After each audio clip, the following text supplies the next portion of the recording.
Okay guys, panibagong vlog na naman natin. Ayan, nakita nyo yan guys. Ayan ay transmission ng ating Barako 175. Ayan. Tatanggalin natin yan guys gamit ating special tools. Yan guys. Ayan yung dulo na yan. Yan. Yung C-clip yan. Yan. Medyo makunat yan guys. Minsan pumipitik. Susungkitin lang natin yan guys. Ikalang natin yan itong dulo ng C-clip natin. Yan. Dandahan o yan. Pumitik na guys. Yan. Ganun lang. Tapos ang paglagay natin guys, tatandaan natin. Isang hilira lang siya para hindi kayo maligaw. Ginagawa ko siya. Tinataob ko siya. Para pag maya maya naman. Yan. Tataob ko rin yan. Yan.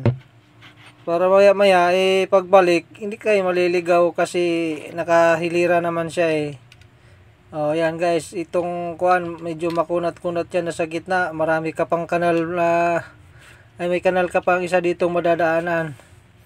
Ayan, yan. Hihilahin natin yan. Yan, tsaga-tsaga lang kasi medyo makunat talaga yung matigas-tigas yung C-clip niyan guys. Oh, yan, tatangay natin yan. Madaanan natin sa kanal. Pera pa naman yan. Okay, tanggal na. Ganun lang guys. Tapos, hilira natin uli. Para hindi tayo maligaw, sunod-sunod lang. Kasi pagbalik mo yan, sunod-sunod lang din. Ayan. Ganyan lang guys. Madali lang siya. Tapos, ano mo natin, hilira natin, hilahin mo natin konti. Okay, para makamalaglag doon sa kabila. O yan, hugot lang yan guys. Okay, ayan, sunod-sunod mo na lang.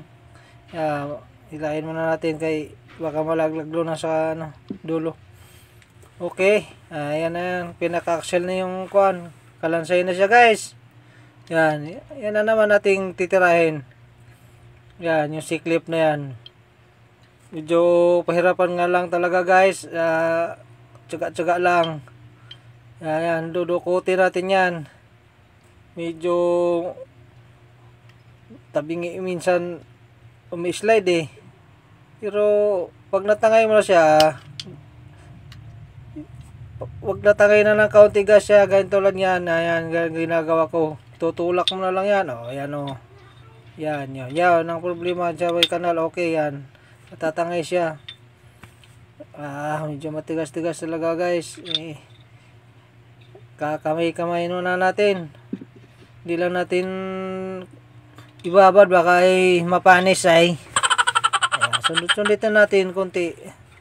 Ganun lang yan, discarding malupit lang. Ayan, sa kanal na naman siya. Diba? Okay, tirahin na yan. Okay, tanggal. Okay, sunod-sunod lang. Tanggal na lahat.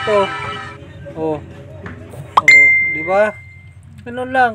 Kung gusto nyo magpalit ng ganyang klaseng kuan, axle, yung input natin. Ayan, may washer pa yan guys.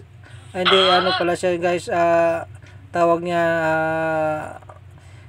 yung pinaka cooler niya, bushing. Ayan.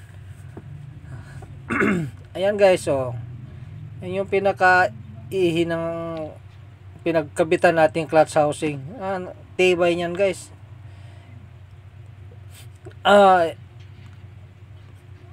Kita nyo. Tapos babalik na natin yan. Kailangan mo lang pagmasdan-masdan mo na, kasi basi magkamali ka ng kabit, wala na, punggal-punggal yan pagka umikot ng ating makina. Yan, yung bushing nya. Huwag niyo kalimutan kasi importante yan. Iingay yan pagka sige, isuot na natin muna to. Yan, sagad lang natin sa dulo. Tapos ito yung gear nya isa. Suot natin yan dyan. Tapos yung kanyang C-clip, nag-assemble na tayo guys Okay, medyo makunat-kunat nga talaga yan. Yan, hila-hila lang, tulak-tulak ng kaunti. Okay, ayan tulak mo lang yung sa ulo. Sabay pitikin mo na. Bang! Okay. Tapos itong isang gear naman, kabit. Salpak lang. Ganyan lang guys. So, itong si clip niya naman uli. Yan. Yan naman, kahit baliktaran na yan. Kasi, dalawa naman yung nagtutulak-tulak na gear dyan eh. Di ba? Pagkabit na natin yan. Basta pagmamasdan, pagtatandaan nyo lang yung kuhan guys, yung mga si-clip washer na paano siya sinunod-sunod. Para hindi kayo nagkamali ng mapaglalagyan. Di ba? Yan. Kunting tiyaga lang, madadali din yan. Okay. Yan, dyan lang yan sa simi sa may gitna banda natin nalagay kay okay na yung dun sa dulo eh. Alright. Tapos, tabingi konting tiyaga, hilahin lang natin yan. Yan, pitik-pitikin na. Ganyan, hagod-hagod konti. Dadali din yan. Alright. Kita.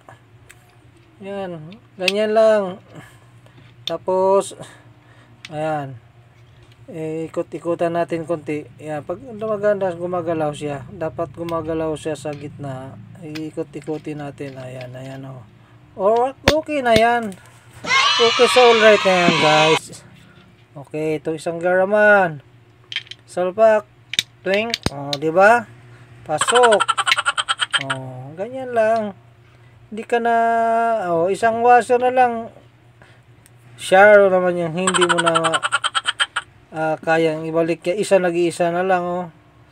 Diba? Ganyan na lang guys. Patagalin pa yan. Overhaul na yan. Yan yun pala guys ang karugtong nung in-overhaul ko. Kaso lang, mahaba masyado yung ating video. Kaya siniparate ko to na binablog para naman malinaw at maliwanag talaga siya. Klarong-klaro na hindi kayo maliligaw. Maganda yung pagka-deliver. Hindi araw-araw yung gawa. Kasi kung araw-araw doin mo, wala talaga.